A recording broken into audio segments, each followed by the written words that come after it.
What's up, everybody, and welcome to another episode of Pod Scum. This right here is the podcast where we dive into the deepest, darkest, murkiest waters with a plethora of legendary guests. I am, of course, your host, your bastard of ceremonies, the numero uno scumbag, Rex Ruger. That's Rex with thrice X's, kids. You might also know me as a.k.a. the King of Sleaze, a.k.a. the Hair Metal High Priest, and most importantly, a.k.a. Diamond David Lee Roth Jr. What's up, Pops? That's right. Take a look. It's undeniable that you're looking right into the face of the son of glam, the front man for the band. Just smoked a few grams. I got a million fans. I am your ice cream man, Mr. Wop Bop Baloo Bop Wop Bam Bam Shazam. Hot damn. Feeling good, and most importantly, everybody out there, everybody in the house here, looking good. That is, of course, made possible by, let me tell you, if you want the quaff like Roth and family, here's how, kids. Do try this at home. Coming to you, as always, from the lush Lavender Lounge of Love, joined, as always, by Mr. Keith Hernandez Puppet, a man who doesn't say much, but when he does, I always hear it. This is, of course, the No Frills podcast, because I'm 50 years old, don't know shit about technology, got the proverbial 2 left feet when it comes to that. So I get on here, give you my little preamble, and then bam, right into it. Plus, you don't need frills, because you get plenty of thrills. And take one look. You're looking at the thrills. It's me and Pops, with the smoldering look, little chest hair. That's right. We just know how to get it done in the glam sleaze world out there, kids. Got another great guest for you here that I am inviting in. It's another reason why there's no frills, because you see everything. A peek behind the curtain, kids. That's what it's all about. Transparency in media. That's what you get here, because we don't know how to hide nothing. We don't know how to edit nothing. You see and get it all. It's the 100% honest podcast, that's for sure. Today we got a great guest. I'm pretty stoked to have him on. So he will be joining us here momentarily. Like to remind you guys, still looking for players for my own glam sleaze passion project, Love Sword. So if you were a virtuoso level player or above, can't ask my guest today because he is of the frontman category. So, and we all know there's only one, 2 great frontmen in the world. So he's out of luck, as the kids say. SOL. But here he is now anyway. So let's get down and chop it up with him on Pod Scum and get down to the brass tacks. Hey,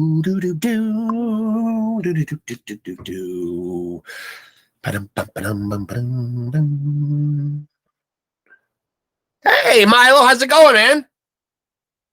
Can't hear you. I can't. Yeah, you gotta enable your microphone. Yeah, now you can hear me. How's it going, man? Yeah, it's fantastic. How's it going? Pretty good, man. Pretty well. I mean, I don't want to mispronounce the last name. MILO Silvestro. Yep. Well, actually, of course, in Italian we say Silvestro. But Silvestro. I like that. Put a little pizzazz on it, right? Yeah. And of course, you just landed yourself. Well, I don't know how long ago you landed it, but landed yourself a pretty good job now as the new vocalist frontman for legendary band Fear Factory. How's it feel? Yeah, man. How does it feel? It's fucking surreal, man.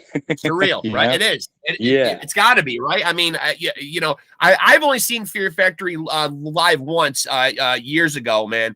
But obviously, they are the stuff of a legend. I mean, existing in extreme metal for years and years and years, and having such a vast amount of longevity. Is there certainly something to be said for that band? Were you a fan prior to joining? How did you come to get hooked up with this band? Yeah, actually, I was a fan since 15 plus years. A very diehard fan. So of course, I got hooked by a friend back in 2007, a little bit late, but he played in a couple of Fear Factory songs, and then from there it progressed into getting to the discography, and the rest is history. I became a diehard fan ever since.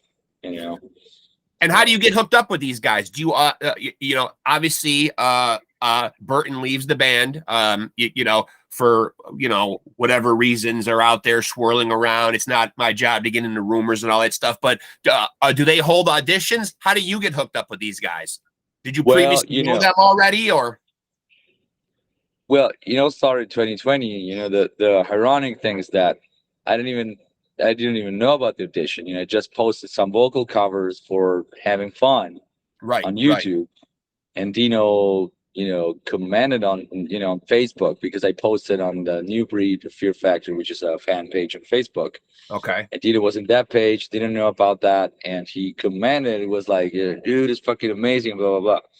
But when I posted the second cover of Resurrection Timelessness, he was like, he messaged me on Facebook and was like, dude, I'm so impressed by your covers, can I ask you to do more? And I was really shocked. I was like, whoa, I mean, what's the deal? Yeah. And but I didn't even know what was happening back then. Then at first he told me that he was auditioning guys all around the world to do like a solo project, because Fear Factory was held back by the legal suit. Right. But then, and I was, really happy to take part of something that would involve Dino. So, but then, he gained back control of the band in July 2020. And so Bert left on September 2020. So after that, he was like, I'm not gonna audition you for the spot of Fear Factory singer. You still want to try? And I was like, what? It's like mind blowing. Yeah, I can imagine. Mind-blowing, yeah. And the rest is history. And were you a fan of Burton, and specifically as a vocalist? Is he somebody that you admired? Oh hell yeah, big time. Yeah, absolutely. I was obsessed. Yeah, you were obsessed with Fear Factory, huh? Yeah. The vocal style. And what is it about the music? What is it about the music that speaks to you, though? Like, what is it that gets you obsessed about Fear Factory? The heaviness, the lyrical content. Like, what is it for you that makes them a great band? Pretty much every typical band. Like the melodic parts, the huge choruses with all the reverb and delay. The 80s vibe of it. The ripping machine gun riffs, the groove, theme, the futuristic theme. I always like the fact that he speaks, about like futuristic dystopian realities, but actually they have like a more ways to see it, to read it, because sometimes, most of the times, like an analogy of nowadays society, that fascinated me. So I'm curious to know, when you become the new guy in the band. Now, you haven't done an album with them. They haven't done an album since 2021's Aggression Continuum. Do you have any idea, or is this something that you've been clued in on by Dino and the other guys going forward when they do new material? Do you know what their creative process is like? Well, will you be part of it? Does Dino come in with ideas? Do you guys all kind of create together? Like, what will be your role in that? So yeah, of course we have spoke about that, but right now it's all about touring.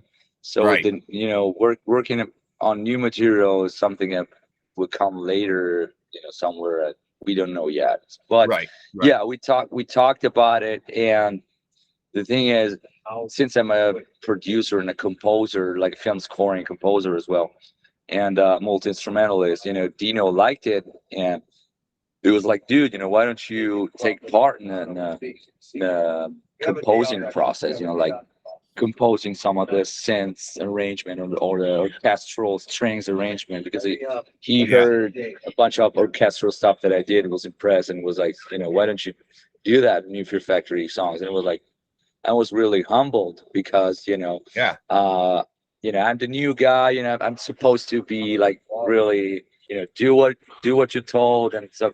And instead he gave me a lot of freedom, you know, Yeah. and I'm really, really happy that he gave me so much trust, you know. So Yeah. yeah, most likely I'm gonna be participating in the creating process, in the musical creating process as well. You know? What's kind of cool is like you're kind of like the extreme metal version of that guy that ended up in Journey. Yeah, It's like you're like the heavy metal Arnel Pineda. exactly, man. Actually, that's one of the first thing that I remember Dino told me the first day we met for the audition last year. It Yeah. was like, you know, Journey. I was like, oh yeah, I heard that band. I mean, it's this '80s popular rock band. You know, they play me a couple of songs. You're like, okay, I know those songs. Yeah. And he told me about the story. You know, like check out the documentary. You know, it's amazing. So I checked out the documentary, and it was really emotional. And and yeah, the story. I mean, I've you know, I wasn't homeless like him. You know, it was a worse situation. But the story is similar, and it's heart touching because you know you're just a random guy from Rome or from the Philippines. Yeah. And then boom, you know, from night to day you get to fucking tour being Yeah. a rock star. It's fucking, you know, mind fucking. Like you all know? of a like all of a sudden, man, you get to step into the, and you don't just step into a band, you step into a band where like, you know, they're already fucking like metal legends too. You know what I mean? Like it's not just like you're starting from ground zero, you're starting in a band that already has quite a legacy too. You know, I mean. Yeah, absolutely. You know, being also your favorite band, which is, you know, another full circle. You gotta But pinch yourself. I know. yeah, exactly. I pinch myself. I still pinch myself nowadays because you know it's that surreal. You know, it's like, you know, you just can't believe it. You know, I still can't believe it. You know, I have to slap my face. You know, did you grow up in Italy? Yeah, born and raised in Rome, Italy. Okay. The beautiful coast side of Rome, which is called Ostia. It's the coast side by the sea. You know, a lovely place. And yeah, so always, you know, I started playing since the age of 12. Both my parents are pro musicians, and you know. Okay, that was going to be my next question. I was going to ask, was music always going to be the career path for you? But it sounds like it probably was. Yeah, absolutely. It's kind of inevitable. Yeah. Kind of inevitable when you got two parents doing it too, you know? I mean.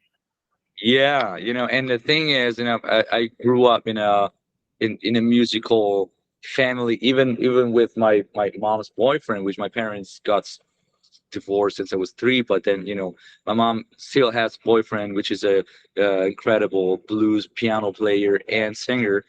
And so we pretty much even all together gigs, like my dad, my mom, my boyfriend. And we always, you know, I started playing with them since I was like 12. Drums, you know, I was born as a drummer, drums, percussions, and so they gave me this huge passion for music, mostly like, you know, all the Afro-American, you know, blues, jazz, soul, rhythm and blues, classic rock. You know, my dad is a lot into acoustic blues, James Taylor, David Crosby. You know, so they gave me all the passion for American music. Yeah. So so metal, of course, came. And so obviously now you're in a band with Dino, a legend, Tony. You know, these guys are, you know, certainly in the heavy metal world, these guys are legends. But, you know, it does seem like there's an age difference between you and them. Do you think that helps? And do you think that's something they're happy about? Because obviously, you know, the show that they put on will certainly benefit from that youthful energy that you can infuse into the band. Is that something that, you know, that they've mentioned? Well, yeah, I mean, of course, you know, having a, you know, younger guy, like you said, you know, it brings, even though, even because I am an energetic guy on stage, you know, I like doing crazy shit, jumping on platforms and risers, and, you know, so I think especially metal, you know, the show must be about, you know, energy and connected with people, you know, fucking, you know, last song Replica, I jump off stage and I shake people's hands, you know, it should be not just about singing or playing precise, but, you know, fucking put in your guts, you know? Yeah. So I love yeah, that. I absolutely. love, yeah.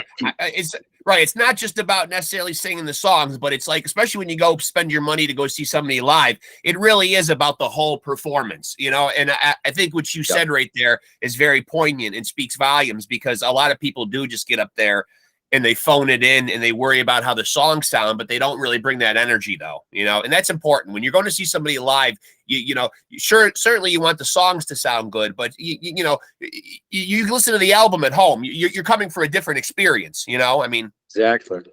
you know, so Exactly. your first, you know, how nervous were you that first show that you do with them? Oh man, I was shitting my pants. You know?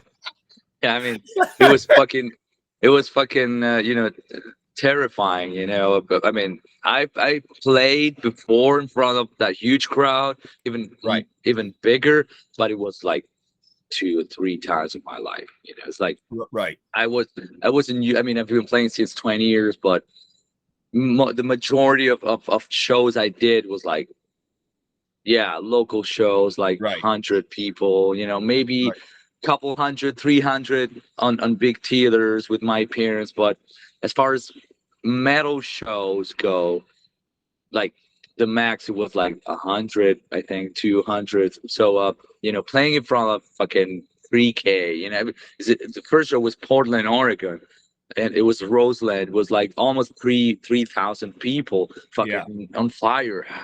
Yeah. So you know, I remember, you know, I was with our drummer Pete, we were opening the door that will let us to the stage.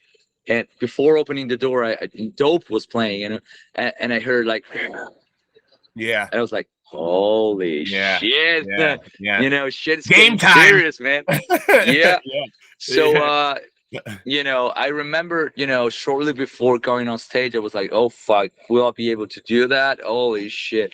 But then, you know, I remember when I walked on stage and I saw all those people, you know, they fucking exploded as they saw us. You know, I raised my hand and like makes a fucking noise, and people went, ah. And I felt like fucking, you know, so powerful. You know, like they supported you emotionally, which is something that doesn't happen when you play local gigs in front of 50 people that just stands like that. You know, and that makes you more anxious and nervous than actually playing in front of, you know, big crowd cheering for you. So it's actually less stressful and better, you know. So yeah, how did you overcame approach that. How did you approach? Because obviously, Bert was with the band, you know, pretty much their whole career. He's been the voice of Fear Factory for so long and been so ingrained in the fabric of that band. Were you worried, or did it enter your mind at all that there would be any pushback or blowback from the fans, and that maybe they wouldn't accept a new vocalist? Because that is very tough, especially changing that particular component of a band, replacing a voice. You know what I mean? Was that something that you were worried about? And what has been the reaction of the fans? Well, yeah, big time. Because, you know, of course, I've been warned by Dino himself. He was like, you know, he's been preparing me, like, dude, you know, get prepared, because it's gonna be a fucking shit tons of backlash and shit, you know, because of course, you know, the iconic level, I think, is James Hetfield iconic level. You know, like it's like replacing James Hetfield. People are not gonna, you know, it's an iconic vocalist, you know, so it's gonna be that easy for people to get over it and accept the new guy, even though he may sound, you know, amazing or equal. So yeah, I mean, he's been preparing me, and of course, you know, my name has been leaking even before the actual announcement, because I had the covers on YouTube. Then Dino was like, "Oh, put the covers down, because you know, now you improved and you can do better than that, and I don't want people to judge you from those covers." So I put them down, and but you know, they saw them already. So they were like, oh, maybe it's that guy, you know, he's so good that he could be that guy. So my name started leaking, so haters started popping up, you know. Oh, is that guy? I'm out, you know, fuck that guy, fuck Italian guy. So but you know, there weren't so much, just, you know, a little bit of them. But much of my surprise when the announcement came out, people were like, the 95% were all positive. Oh man, this dude is fucking amazing, Yeah. blah blah blah. Yeah. We still got some hating comments, but it's like really like 5% of it. Well, So I would have to agree. I have gone on and watched some of the YouTube videos of the performances, and the comment section seems to be filled with a lot of positivity and a lot of favorable reviews. So far, so good. Seems like the fans are embracing you pretty well, though. As you said, of 95% or more. I mean, it seems pretty overwhelming that you're going to get that support, and that is something to worry about because of the long-standing, how long Burton was there. It's one of those things where it could go either way, and as you said, you are going to get your purists who are going to say, if Burton's not there, I'm done. But I would implore my audience out there to certainly not do that, because you're fucking killing it, man. Fucking killing it. Well, I couldn't have done any better. Thank you for that. And I'm the greatest front man there is. I mean, take a look at me. I'm cut from the cloth of David Lee Roth. So, I mean. Yep. I'm just saying, man. I'm just saying, if you ever need any front man tutorials, I'm here for you, buddy. Okay. Well, thank you. Listen, man. I want to get your take on like what your biggest worry going forward is. Is it blowback from the fans? Do you have anything that's on your mind that going forward, you still are holding on to anxiety about this gig, or do you feel pretty comfortable now? I feel way more comfortable. The first days, like the first, the second, and the third, a little bit. I still had a little bit of shit, pants shitting. Yeah, pants shitting. Shortly before going on stage, but then every time I went on stage, it was really it was really great because I felt supported by fans, which I'm really thankful for, and so yeah, now I really feel definitely how do you say, settle in, like it's been like I've been doing it since forever, so we are at the second week of touring, I think, if not more. So I feel pretty much just settling and comfortable with it. So now you mentioned that you're a multi-instrumentalist and you have had your foot in your hand in other projects. Now that you've got the job in Fear Factory, is that your sole focus right now, or are you still dabbling with other projects? Is Fear Factory your main focus right now? Well, yeah, of course, but because of the fact that they are such huge historical band, they have huge production tours and a lot of things going on. So of course it has to be my main focus, but of course, when I'll be back in Rome and I have spare time, I still wanna, follow my other projects, and I have two other bands in Italy, two metal bands. But of course, we always play like local gigs and stuff like that. So we will see what happens in the future. If we get to play like some foreign tours, little tours in Europe or what. But yeah, mostly in the future. Right now, it's all about Fear Factory. They're like hibernated, but right. When I'll be back in Italy, of course we're gonna do something. One of my two bands, Skill Gears, got a record out coming up maybe this summer. I don't know, but yeah, it's ready. So yeah. Now, what's the biggest difference with being here in the States as opposed to, first of all, man, are you able to get any of the flavors at home? Anything that's close to good Italian food over here in the United States, or not even close? Well, that's a difficult point, because I always heard, as Italians, the most difficult thing about being abroad is food, and now I understand why they told me that. yeah. I know it's like over here, what's passing for Italian food? Someone's trying to bring you to an Olive Garden. I mean, that's not going to cut it, right? I mean, well, I actually had some decent pizzas.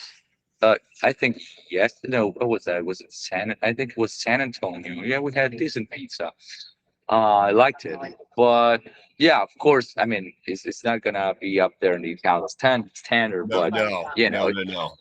it's still good. You know, a lot of Italians complain way more than I do. You know, I'm like, yeah, it's good. I mean, it's not like Italian level, but still, yeah. I mean, actually, Dino actually brought me to a spot near his house where he could buy Italian ingredients, and I made the guy some pasta.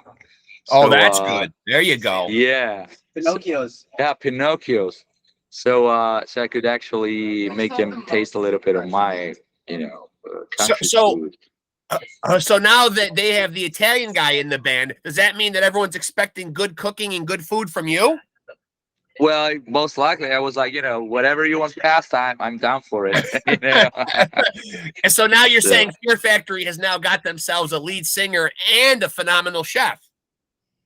Well, not phenomenal chef, but I mean, not that I'm a chef, but all the thing is, pretty much all Italians know how to cook decent pasta dish. Of course, you get the most fancy one. I'm from Rome, so I know how to cook my typical, the typical recipes from Rome: carbonara, matriciana, all those typical. So yeah, I mean, it's part of our culture. Well, so speaking of the Italian culture, what is for people here in the States that don't know, what's the music scene like over there? You know, Italy, it's a particular country because in terms of music, we have pretty much everything rotating around the festival called Sanremo, which is a huge it's Italian song festival. And it's all pretty much about that. It's all pop music. Now a little bit of modern Italian trap music is leaking in. Right. So it's pretty much all about that. We have a metal scene underground, but it kind of thrives, but we are, as a country, we're a lot behind. It takes it takes more time to keep up with modern times. Yeah. So, I'm only asking because I think a lot of people associate a certain type of music, opera and things like this. You know what I mean? That people might have a set notion in their mind of what Italian music and culture is like. And so obviously there are rock bands, there are heavy metal bands, there is all that stuff going on over there as well. Oh yeah, we have amazing metal bands, even famous ones, like Coil, Flash God Apocalypse, Extreme. Flash we have God a lot of Apocalypse. those. So there's more. So there's more going on over there than just Pavarotti.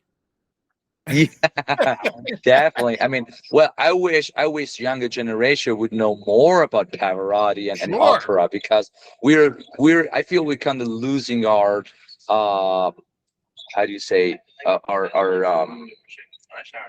roots, like the musical roots. Younger guys are all about fucking Italian trap music, autotune shit, stuff What is like that all which, about? I mean, I don't know, man, but I mean, I always found beautiful to feel connected with your own roots and like, I feel proud of being Italian, and I'm proud that we exported our melody, all around the world. Like melody and musical theory comes from Italy. Even like when you study music theory in conservatory or music school, pretty much all terms are Italian, like arpeggio, staccato, all the kind of terms. So I'm really proud of that. I wish younger Italian guys would know about that. Would know about classical music, opera. Right. It's a big thing. Now, obviously, I'm a big fan of the as I know Dino is very good friends with the Cavalera clan. I love old Sepultura. I love Soulfly. I pretty much love anything that Max Cavalera does. Now, Dino was out with Soulfly for a while. I don't know if that's a temporary thing or a permanent thing or whatever, but obviously Max Cavalera is kind of a real big deal to me. Is there somebody out there, as you guys are touring around in the metal world, that you're kind of excited to meet, or that you hope that maybe you'll tour with or get a chance to meet? Oh, hell yeah. I mean, well, actually, I already had the honor of meeting all, several idols of mine, such as, of course, the guys from Static X, Mushroom Head, Dope. I mean, all bands that I love, I've been loving since forever, Right. And I had a blast. I even met Johnny Santos from Spineshank, one of my favorite bands ever. Yeah. I got to meet him first day on the Portland, Oregon gig. He was hanging out backstage, and it's really fun, guys. It's amazing. One of my main influences is a vocalist. So I'm living the dream, and of course, still have more people that I wish to meet. Like Max from Soulfly. Yeah. I mean, and it's really amazing, to hanging around this world, and also finding out these idols of yours are also the nicest people on earth. So right, yeah. So I'm curious, going forward now, are you somebody who is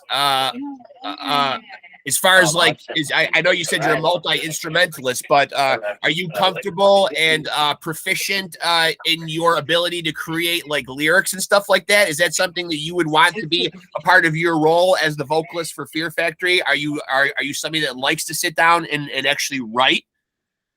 Oh yeah. Well, actually, ironically enough, this is a huge full circle because as a vocalist, my band where I sing, that channel, I especially the last album came out in 2017. I was inspired not just musically and vocally, but lyrically about from Fear Factory. So the last album was like a futuristic, like concept album, dystopian kind of thing. So I mean, I've been practicing it a lot. So now I'm ready, because that was my main inspiration, like Fear Factory, vertical lyrics. So I'm totally ready. As somebody who sings extreme metal, are you one of these guys that does any kind of warm up? Are you into any kind of throat or vocal care, or are you just one of these guys that can hop up there on stage and just fucking belt it out and nothing happens to your throat, or do you prepare? Of course I do warm-ups. I've been trained, fortunately enough, I've been trained by my mother, which is a professional vocal teacher. And so she taught me all those tricks and warming up exercise routine. So I think I could go up on stage and sing just without warming up and having no many problems. But it's always safe to do that because it keeps your voice ready, because vocal cords are a muscle. So it's like going to gym without warming up, without doing cardio. I always want to warm it up, to get ready. Because if you do like push-ups or abs without proper warm-up, you could muscles. So you're preaching to the choir there. I'm 50 years old and I tried to go out and do something very dumb and physical in my garage the other day, and I wound up paying for it very dearly. I think I pulled some kind of a hamstring or something. Everything doesn't work the same as when you're 50 years old anymore. You can't just jump in. You can't just jump in and do shit. You can't. Yep. Yeah, exactly. God's sakes. So this tour you're out on now, you guys are out with who right now? We're out with Static X, of course, with the band, Dope, and bands that are joining certain gigs like Society One. They've been with us since yesterday.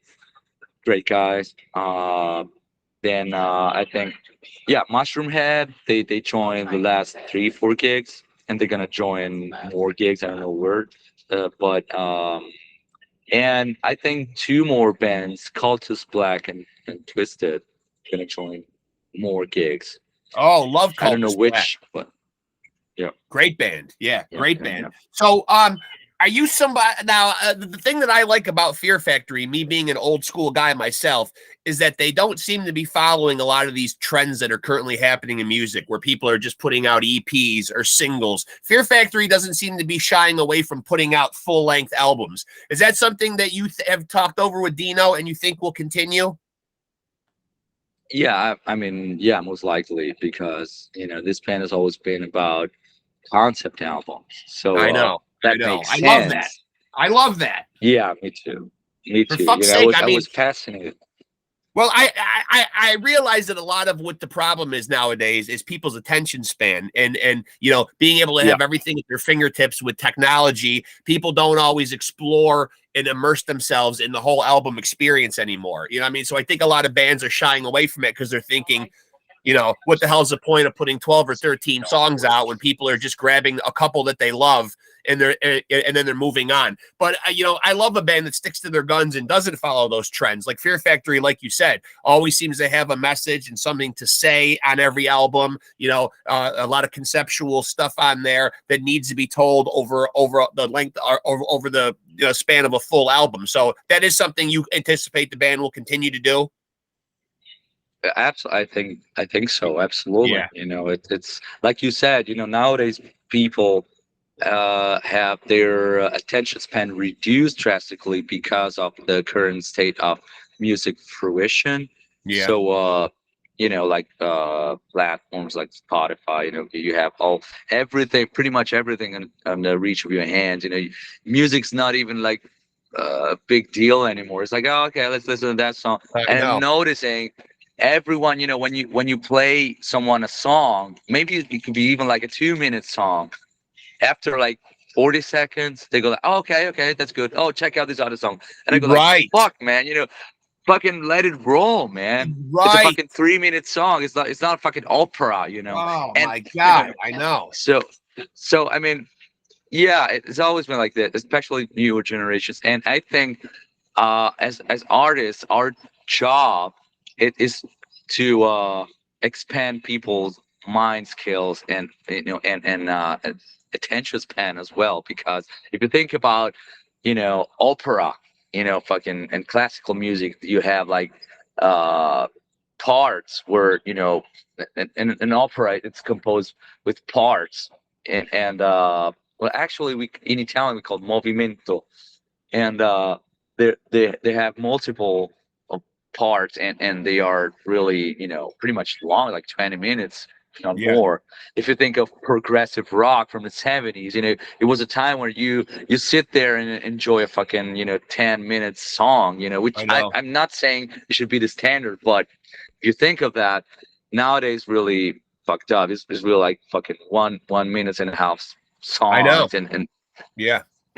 it's just an entertaining shit. It's not art. And as artists, I think our job is to bring back the true essence of art. Yeah. That's gonna connect people and make them reflect and think. Right. Well, I totally agree with you. I mean, you remember back in the days, you'd buy a Metallica album and every song would be 7 minutes. You know what I mean? Every song. You know what I mean? Like you got your money's worth, and now people are just, a lot of times it feels like you have to hurry. You got to hurry through your musical experience. You know what I mean? Hurry up and find the best parts of this group. And then grab those and then move on to the next thing. It's a tough business right now. It's probably at its toughest right now, where, people aren't going out and buying physical products and albums and stuff anymore, and everything being at everybody's fingertips. It's really changed the landscape of the business. Absolutely. And the thing is, like I always think of what the great Frank Zappa said in an interview. I grew up with Frank Zappa. Think about that. Yeah. And he was just not a great musical mind. He was a great mind in general.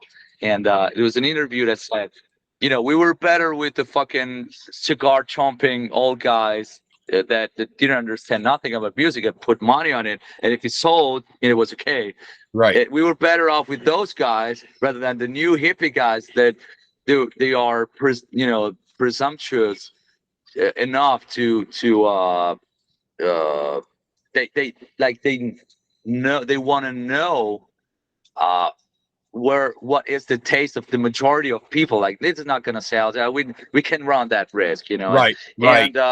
And that's bullshit, because you can never know what actual taste of people are in music, even though, because taste is not just like you're not born with certain tastes. You build your own taste. Sure. And during absolutely.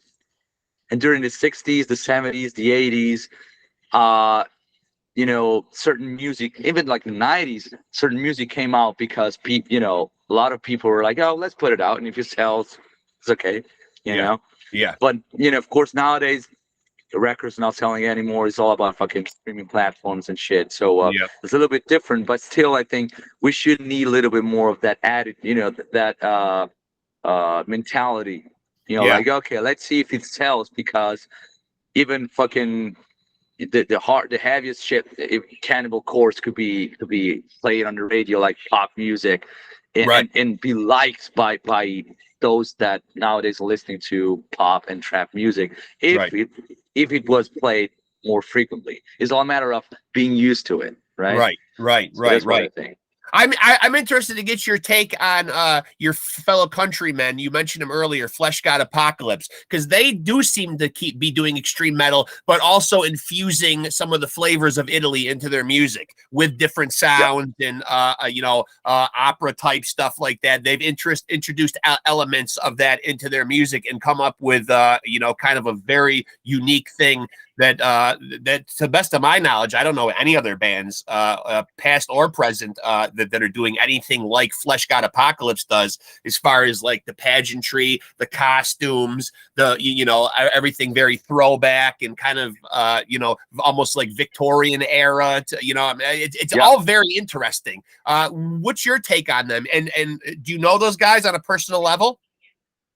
Not on a personal level. Actually, I've been in a studio. My friend of mine, Marco Mastrobuono, he runs a studio in Rome where I recorded for my band, and he worked with them as well. So he was telling me about stories about working with Flesh God Apocalypse. I think he recorded their last album, and but no, I never met them personally. So because they are from Perugia, which is a little bit more in the north, but you know, still center Italy, but a little bit more in the north. Rome is more, you know, center south. And but yeah, I mean, I would love to meet them. From judging from the interviews, they're great guys, and you know, of course, they're talented as fuck. And yeah, I love the fact that they put a lot of the Italian flavor, like opera, Victorian, you know. Yeah, I love it. Very interesting. Yeah. They're absolutely. So, you know, I really am happy for you to have this opportunity. From what I've seen so far online, it looks like the reception in the comment section seems to be extremely well.